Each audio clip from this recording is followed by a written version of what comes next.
إمانويل ماكرون الإسلام يعيش اليوم أزمة في كل مكان بالعالم. 24 ساعة u dambeeyay qof walba oo muslima afka ayuu gacanta ku hayay jawaabo kala duwan oo degdeg ah ayaana laga bixiyay sida mid ka imaaday al-Azhar urur islaami ah afraad shakhsiyaad caadi ah annaga ogaansho maadaama aan nahay meel warbaahin wax lagu soo gudbiyo iclaamku ama warbaahintuna waa ammaano waxaan ku qasbanahay in aan ka hadalno una jawaabno ama aan jawaab ka bixino hadalkii ka imaaday madaxweynaha Faransiiska Emmanuel Macron oo uu si cad ugu dhawaaqay dagaal ka dhan ah islaamka iyo muslimiinta gudaha Faransiiska iyo dibadda Faransiiskaba waxaan tusaynaa Emmanuel Macron in uu taagan yahay dhinaca qaldan ee taariikhda inta aan galin tafaasiisha iyo waxa uu yiri Emmanuel Macron aan fiirino sida warbaahinta kala duwan ay arrinkan uga hadashay wakaalada Anadol ee Turkiga wakaalada Anadol waxay soo xiganaysaa hadal uu yiri Ali Ghirra Ad-Daghi oo ah xogayaha guud ee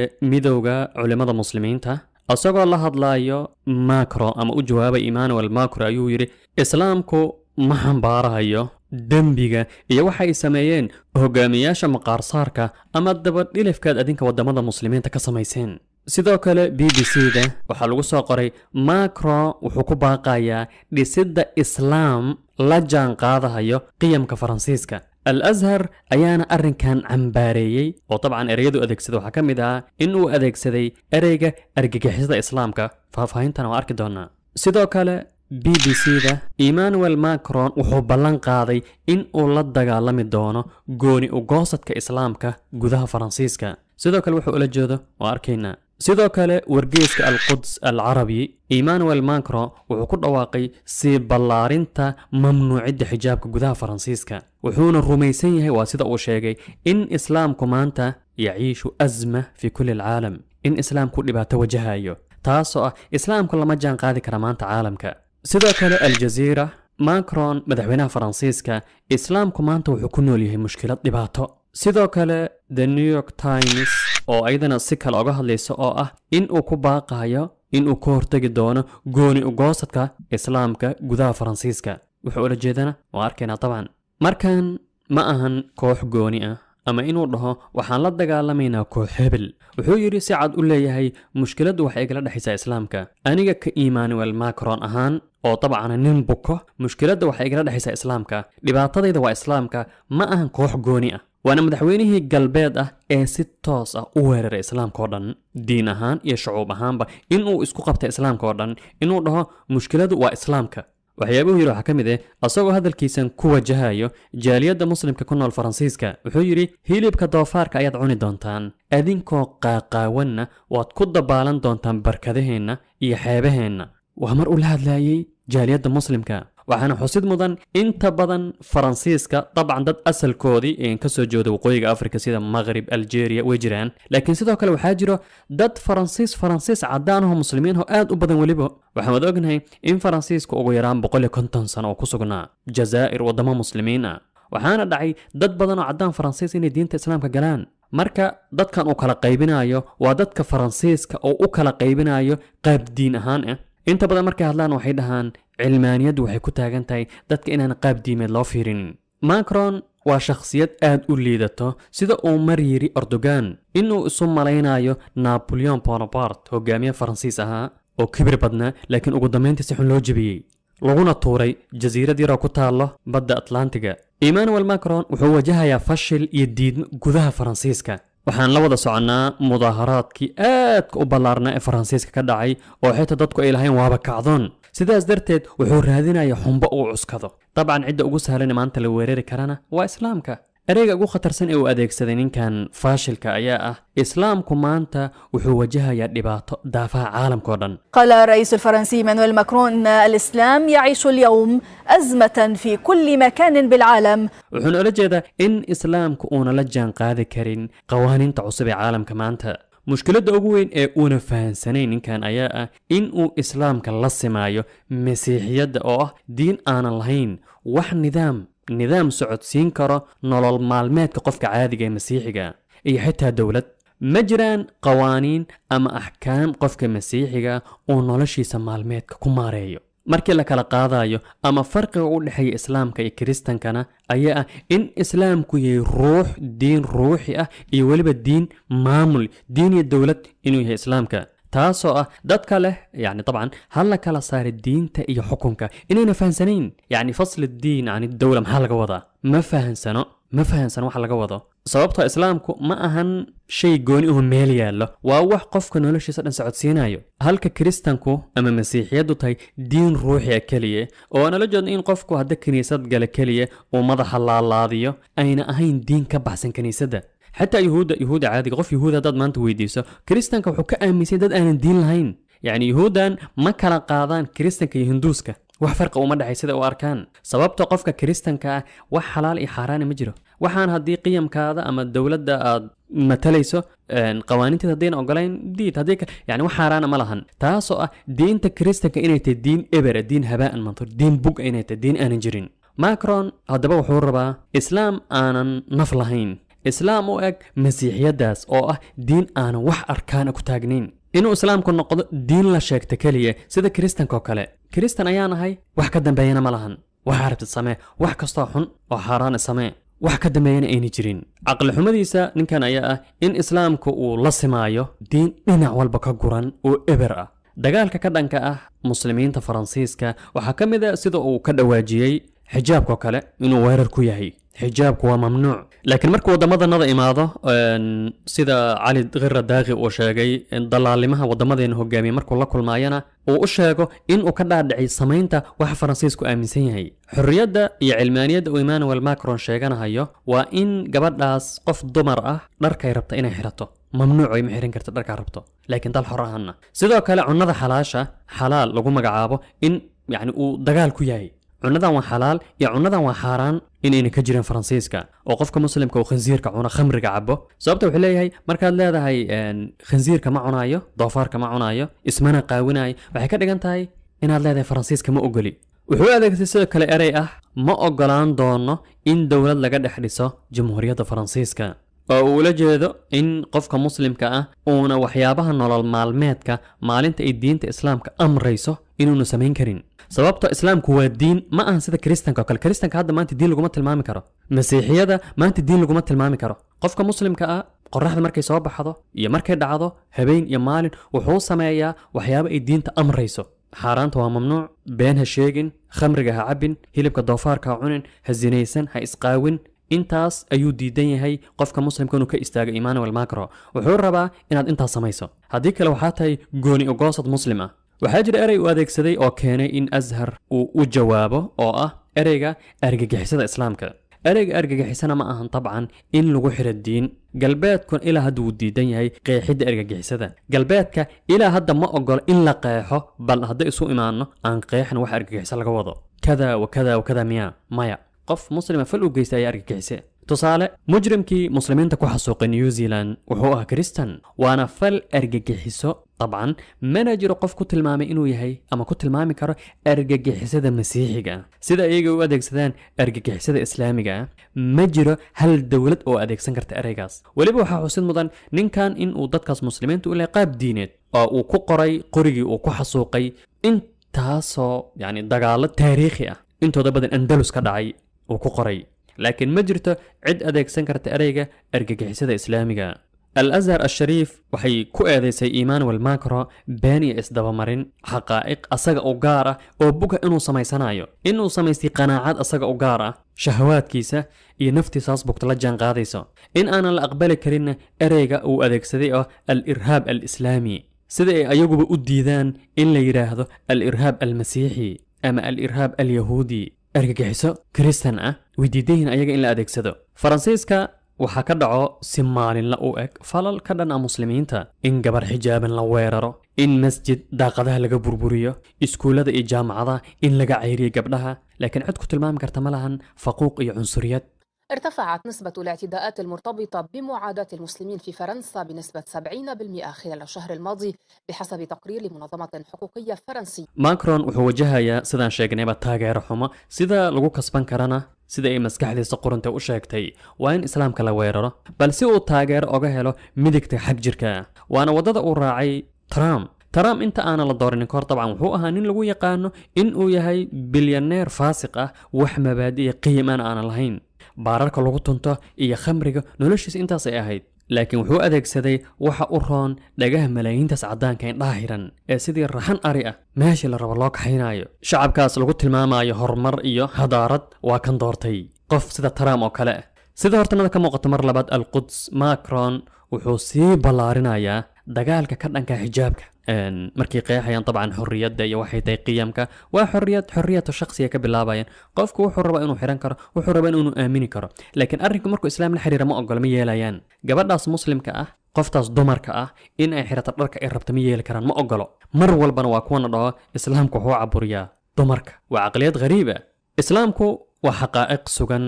oo waarto wuxuuna leeyahay xal lagu xaliyo dhibaato walba oo bini aadamka soo wajahdo waana diin ilaahay dhinaciisa ka imaaday mana aha nidaam ku tiirsan waxa ku jira maskaxda dadka wax dooranayo ama xilli doorasho inuu islaamku marna kor u kacayo marna hoos u dhacayo islaamku waa qiyam sugan laakiin Emmanuel ma fahansano yuhuud badan ayaa faransiiska ku nool faransiiska waxaa lagu tiriyaa wadanka ay ku nool yihiin yuhuud ugu badan markii laga soo tago Israa'iil iyo Mareykanka waa wadanka saddexaad sidaas oo tahay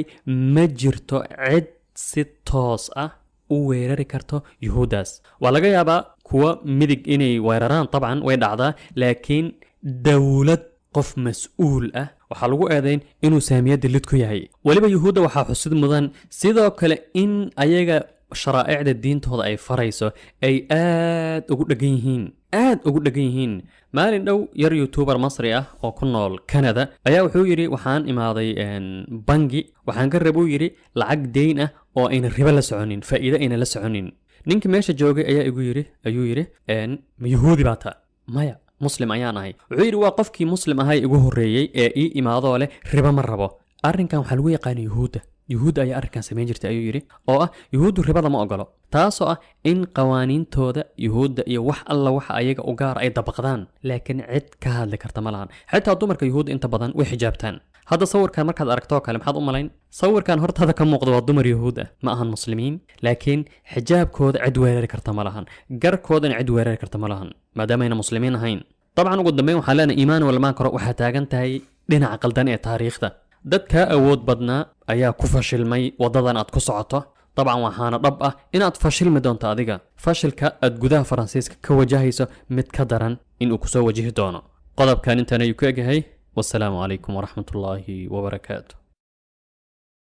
إمانويل ماكرون الإسلام يعيش اليوم أزمة في كل مكان بالعالم 24 ساعة u dambeeyay qof walba oo muslim ah afka ayuu gacanta ku hayay jawaabo kala duwan oo degdeg ah ayaana laga bixiyay sida mid ka imaaday al-Azhar urur islaami ah afraad shakhsiyaad caadi ah annaga ogaansho maadaama aan nahay meel warbaahin wax lagu soo gudbiyo iclaamku ama warbaahintuna waa ammaano waxaan ku qasbanahay in aan ka hadalno una jawaabno ama aan jawaab ka bixino hadalkii ka imaaday madaxweynaha faransiiska Emmanuel Macron oo uu si cad ugu dhawaaqay dagaal ka dhan ah islaamka iyo muslimiinta gudaha faransiiska iyo dibadda faransiiskaba waxaan tusaynaa Emmanuel Macron in uu taagan yahay dhinaca qaldan ee taariikhda inta aan galin tafaasiisha iyo waxa uu yiri Emmanuel Macron aan fiirino sida warbaahinta kala duwan ay arrinkan uga hadashay wakaaladda Anadol ee Turkiga wakaaladda Anadol waxay soo xiganaysaa hadal uu yiri Ali Ghirra ad-Daghi oo ah xogayaha guud ee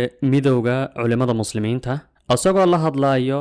Macron ama u jawaabay Emmanuel Macron ayuu yiri islaamku ma xambaarayo dembiga iyo waxa ay sameeyeen hogaamiyaasha maqaarsaarka ama dabadhilifkaad adinka wadamada muslimiinta ka samayseen sidoo kale BBC-da waxaa lagu soo qoray Macron wuxuu ku baaqayaa dhisidda islaam la jaan qaadayo qiyamka faransiiska al-Azhar ayaana arrinkan cambaareeyay oo dabcan ereyadu adeegsaday waxa ka mid ah in uu adeegsaday ereyga argagixisada islaamka faahfaahintan waa arki doonaa sidoo kale BBC-da Emmanuel Macron wuxuu ballan qaaday in uu la dagaalami doono gooni u goosadka islaamka gudaha faransiiska sidoo kale wuxuu ula jeedo waa arkaynaa sidoo kale wargeyska al-Quds al-Arabi Emmanuel Macron wuxuu ku dhawaaqay si ballaarinta mamnuucidda xijaabka gudaha faransiiska wuxuuna rumaysan yahay waa sida uu sheegay in islaamku maanta yaciishu azma fi kulli al-caalam in islaamku dhibaato wajahayo taasoo ah islaamku lama jaan qaadi kara maanta caalamka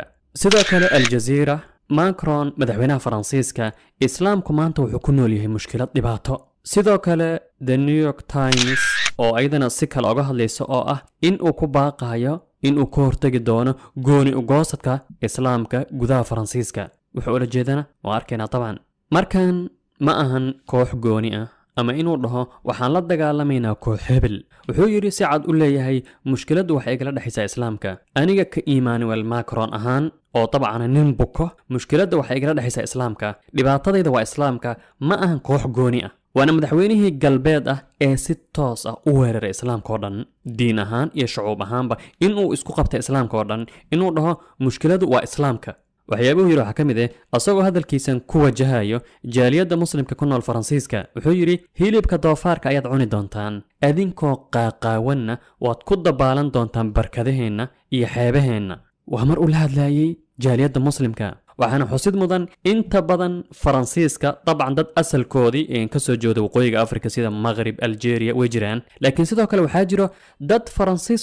cadaan ah oo muslimiin ah aad u badan waliba waxaan ognahay in faransiiska ugu yaraan 150 sano oo ku sugnaa jazaa'ir wadamo muslimiin ah waxaana dhacay dad badan oo cadaan faransiis inay diinta islaamka galaan marka dadkan uu kala qaybinayo waa dadka faransiiska oo u kala qaybinayo qayb diin ahaan ah inta badan markay hadlaan waxay dhahaan cilmaaniyaddu waxay ku taagan tahay dadka inaan qaab diimeed loo fiirin Macron waa shakhsiyad aad u liidato sida uu mar yiri Erdogan inuu isu malaynayo Napoleon Bonaparte hogaamiye Faransiis ahaa oo kibir badnaa laakiin ugu dambeyntii si xun loo jabiyay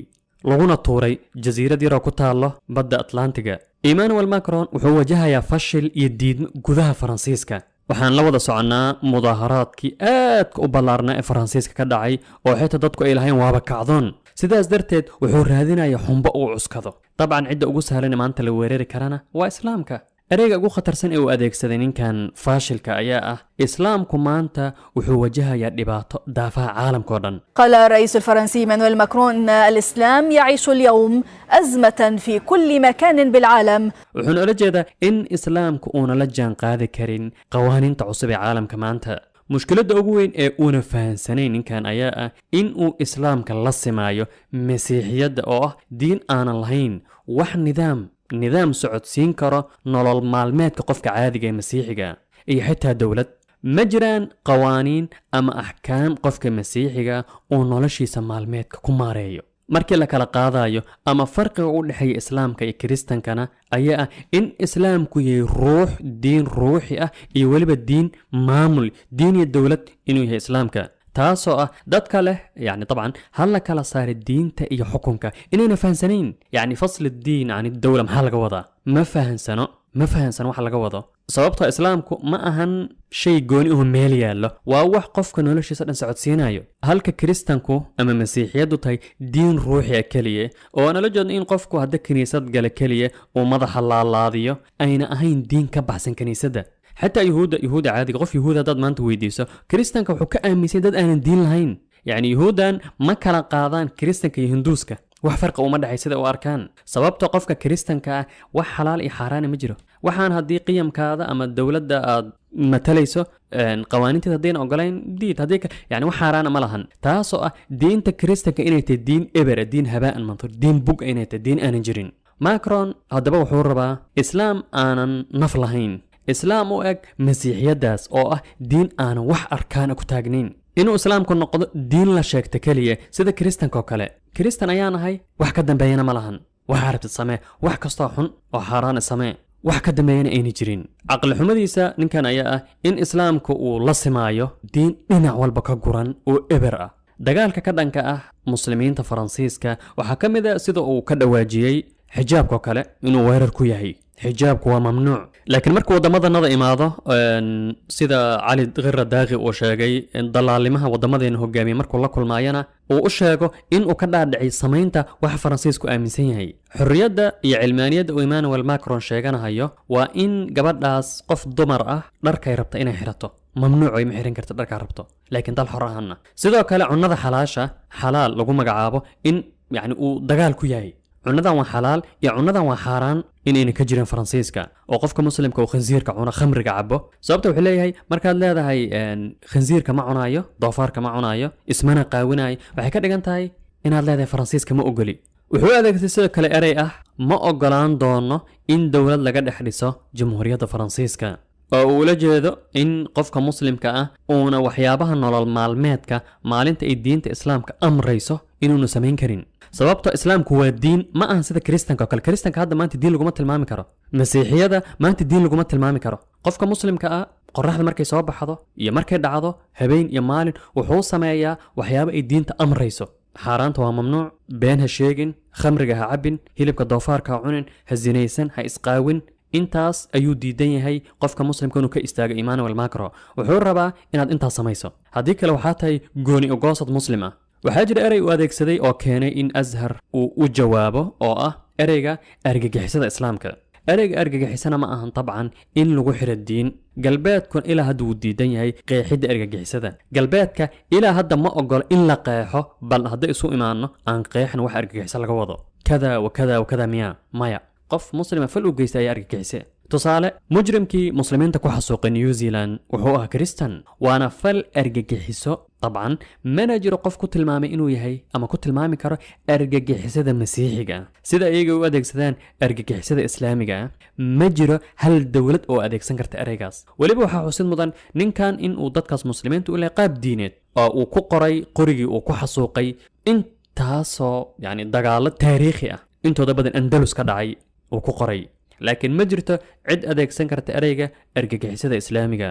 الأزهر الشريف waxay ku eedeysay Emmanuel Macron been iyo isdabamarin xaqaa'iq asaga u gaar ah oo buga inuu samaysanayo, inuu samaystay qanaacad asaga u gaar ah, shahawaadkiisa iyo naftiisaas bugta la jaan qaadayso, in aanan la aqbali karin ereyga uu adeegsaday oo al-irhaab al-islaami, sida ay ayaguba u diidaan in la yiraahdo al-irhaab al-masiixi ama al-irhaab al-yahuudi. argagixiso Kristan ah way diideen ayaga in la adeegsado. Faransiiska waxaa ka dhaco si maalinla u eg falal ka dhan ah muslimiinta, in gabar xijaaban la weeraro, in masjid daaqadaha laga burburiyo, iskuulada iyo jaamacadaha in laga ceyriyo gabdhaha, laakiin cid ku tilmaami karta ma lahan faquuq iyo cunsuriyad. ارتفعت نسبة الاعتداءات المرتبطة بمعاداة المسلمين في فرنسا بنسبة 70% خلال الشهر الماضي بحسب تقرير لمنظمة حقوقية فرنسية. ماكرون wuxuu wajahayaa sidaan sheegnayba taageero xumo, sida lagu kasban karana sida ay maskaxdiisa qoranta u sheegtay waa in islaamka la weeraro, balse uu taageero oga helo midigta xag jirka. waana wadada uu raacay